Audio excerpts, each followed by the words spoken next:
कुछ लोगों ने उर्दू को इस मुल्क से बेदखल करने के लिए ये इल्ज़ाम लगाया कि उर्दू मुसलमानों की ज़ुबान है। मुसलमानों की, माफ़ कीजिएगा, सादा लोही कहिए इसे या क्या कहिए, कि उन्होंने इसको कबूल भी कर लिया। लेकिन ऐसा नहीं है कि सबने किया हो। आलम फतेहपुरी एक शायर थे, उन्होंने बड़े प्यारे अंदाज से जिन लोगों ने ये कहा था कि उर्दू मुसलमानों की ज़ुबान है, उनसे कहा कि एक तरफ हाथ में शंकर की है गुलदारे नसीम, दूसरे हाथ में चकबस्त की रामायण है। क्या गजब करते हो, मुस्लिम की जुबां कहते हो, अपनी सीता ही को बनवास दिए देते हो।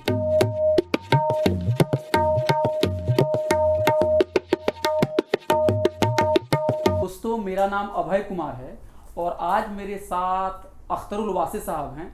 आप इनको बखूबी जानते हैं। जामिया मिलिया इस्लामिया में सूबे इस्लामियात में ये प्रोफेसर रहे हैं और इसके अलावा इस्लामी मामले में या देश दुनिया में जो कुछ भी चलता है उन पे इनकी एक मुनफरिद राय है। और हमेशा से एक जो कौमी एकजहती है, जो हिंदू मुस्लिम इत्तेहाद है, उसके लिए ये बोलते रहे हैं, लिखते रहे हैं। और अख्तरुल वासी साहब को पद्म श्री से भी नवाजा गया है। तो आज हम सर से बात करेंगे उर्दू सहाफ़त ने जो 200 साल जो अपना सफ़र पूरा किया है, इससे मुतालिक हम एक दो सर सवाल लेंगे। सर, आपका बहुत बहुत शुक्रिया। शुक्रिया बहुत, आपकी इनायत। सर, उर्दू सहाफ़त के 200 साल पूरे हो गए हैं और आज भी लोग ये कहते हैं कि उर्दू अखबार जो है वो मुसलमानों उसको निकालते हैं, मुसलमान पढ़ते हैं, मतलब कहीं ना कहीं उसको चस्पा कर दिया जाता है मुसलमानों के साथ। लेकिन हकीकत यह है कि उर्दू अखबार को शुरू करने वाला गैर मुस्लिम था। तो इस तरह की जो गलतफहमियां अभी भी बनी हुई है, उस पर कुछ आप रोशनी डालिए। देखिए, ऐसा गलतफहमियों का तो कोई आप इजाला नहीं कर सकते, क्योंकि जैसे कहते हैं ना कि सूतों को जगा सकते हैं, जागतों को नहीं। तो जो लोग जानबूझ के ऐसी बातें करते हैं, आप उनसे कैसे कह सकते हैं। कुछ लोगों ने उर्दू को इस मुल्क से बेदखल करने के लिए ये इल्ज़ाम लगाया कि उर्दू मुसलमानों की ज़ुबान है। मुसलमानों की, माफ़ कीजिएगा, सादा लोही कहिए इसे या क्या कहिए, कि उन्होंने इसको कबूल भी कर लिया। लेकिन ऐसा नहीं है कि सबने किया हो।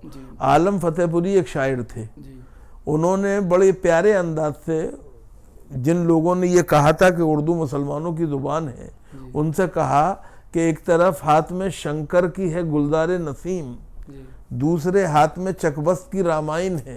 क्या गजब करते हो, मुस्लिम की जुबां कहते हो, अपनी सीता ही को बनवास दिए देते हो। तो असल मामला ये है, आज भी अगर आप देखें तो उर्दू का सबसे बड़ा माहिर लिसानियात कौन है? गोपी चंद नारंग जी। आप ही के जामिया मिलिया इस्लामिया से। नहीं, जामिया, देखिए जामिया की तो तारीख का ये एक रोशन और दर्री बाब रहा है कि हिंदी डिपार्टमेंट का सदर जो था, हेड जो था, वो मुजीब रिजवी थे, और उर्दू डिपार्टमेंट के सदर और हेड जो थे वो प्रोफेसर गोपी चंद नारंग थे। तो असल में ज़बानों का कोई मजहब नहीं होता है, हर मजहब को ज़बानों की ज़रूरत होती है। ये बात हमें ख्याल रखनी चाहिए। और दूसरी बात जो है, आप अगर देखें तो उर्दू अखबार निकाला, जैसे किसने एक निकाला उर्दू अखबार, क्या मैं हिंदुओं ने, बंगाली हिंदू थे। और आज उर्दू सहाफ़त की दस्तगिरी किसने की जब वो डूब रही थी? जागरण के घराने ने, सुब्रतो राय ने जी। इलेक्ट्रॉनिक मीडिया की अगर आप बात करें तो उर्दू का 24 घंटे का पहला चैनल जो है वो रामोजी राव ने ETV उर्दू के नाम से शुरू किया।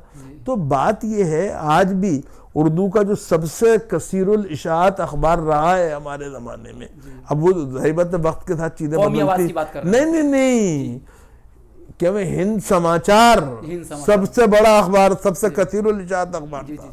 हमें इस बात को नहीं भूलना चाहिए।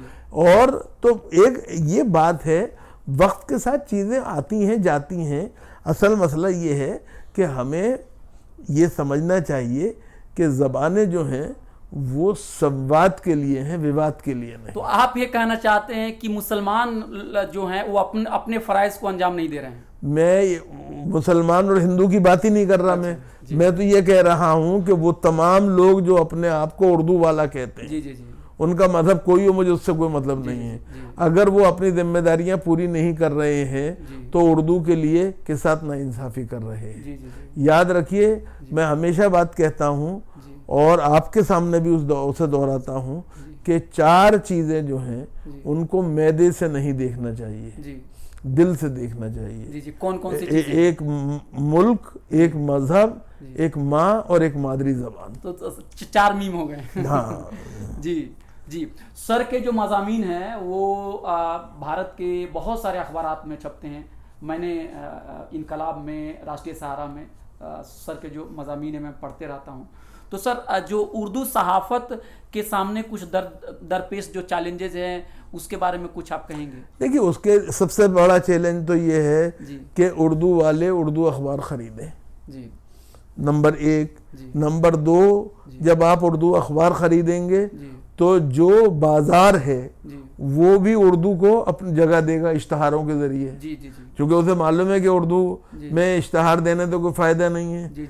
तो असल मसला ये है कि उर्दू वाले उर्दू अखबार ख़रीदें और उसके बाद जो क्या मसनूआत तैयार करते हैं उनको भी एक संदेश भेजें कि अगर आप उर्दू में इश्तहार नहीं देंगे तो हम आपकी चीज़ें नहीं खरीदेंगे।